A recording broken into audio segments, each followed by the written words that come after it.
High friends, welcome back to my channel W official জানকারিতে আরেকবার সবাইকে স্বাগত।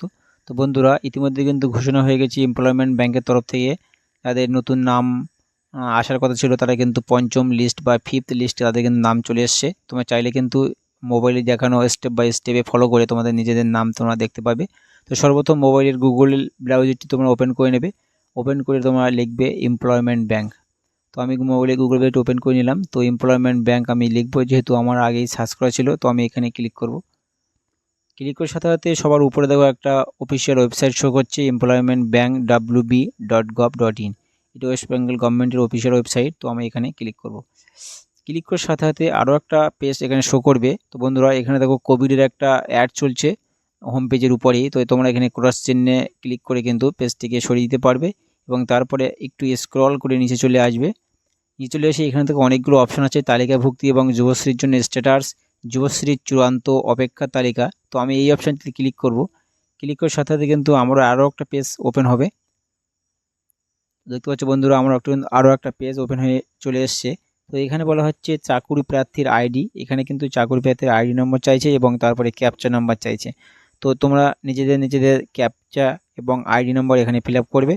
তো আমি আমার নিজের আইডি নম্বর এখানে ফিল করে দিচ্ছি। তোমরা নিজেদের আইডি নম্বর কিন্তু এখানে ফিল করে দেবে। তবে এখানে একটা জানার বিষয় আছে, দেখো এখানে আমার 2013, অর্থাৎ আমি কিন্তু 2013 সালে কিন্তু এমপ্লয়মেন্ট ব্যাংকের নাম নথিভুক্ত করেছিলাম, সেহেতু আমার 2013 দিয়েই শুরু হচ্ছে। তো তোমরা তারপরের সংখ্যাগুলো এখানে বসিয়ে নেবে এবং ক্যাপচাটা কিন্তু হুবহু তোমরা এখানে বসিয়ে দেবে।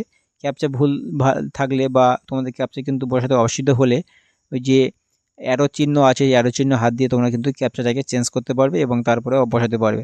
তো ক্যাপচাটা আমি দেখো বসিয়ে নিয়েছি। বসিয়ে নেওয়ার পরে আমি কিন্তু জমা দিন অপশনে এবারে ক্লিক করব। জমা দিন অপশনে ক্লিক করার সাথে সাথে কিন্তু আমার যে নাম, সে নাম কিন্তু চলে আসবে। তো দেখো আমি জমা দিন অপশনে ক্লিক করার সাথে সাথে আমার কিন্তু নাম চলে এসছে। আমি আবারও স্ক্রল করে একটু নিচে চলে আসব। নিচে চলে আসার পরে এখানে দেখো আমার চাকরি প্রার্থীর নাম দেখাচ্ছে। তারপরে এখানে বলা হচ্ছে কর্মসংস্থান ব্যাংকের অধীনে নথিভুক্ত, মানে আমার নাম কিন্তু কর্মসংস্থান ব্যাংকের অধীনে নথিভুক্ত আছে।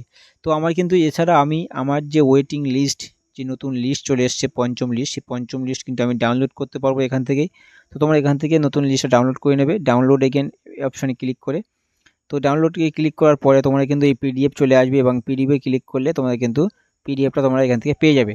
তো পিডিএফ পাওয়ার পরে তোমরা এখান থেকে দেখতে পাচ্ছ, এখানে দেখো ফিফথ ওয়েটিং লিস্ট যুবশ্রীর যে পঞ্চম ওয়েটিং লিস্ট, এটা কিন্তু এখান থেকে শো করছে। তো সর্বপ্রথম এ অক্ষর যেহেতু আমাদের আলফাবেটে আছে, এ বি সি এভাবে কিন্তু সবার নাম কিন্তু পরপর দেওয়া আছে এবং এনরোলমেন্ট নম্বর, কোন ডিস্ট্রিক্ট থেকে করেছি এবং তার জেলা কি আছে এবং কোন সাব ডিভিশন থেকে আমাদের এনরোলমেন্ট করা আছে, সব কিন্তু এখানে তোমরা দেখতে পাবে।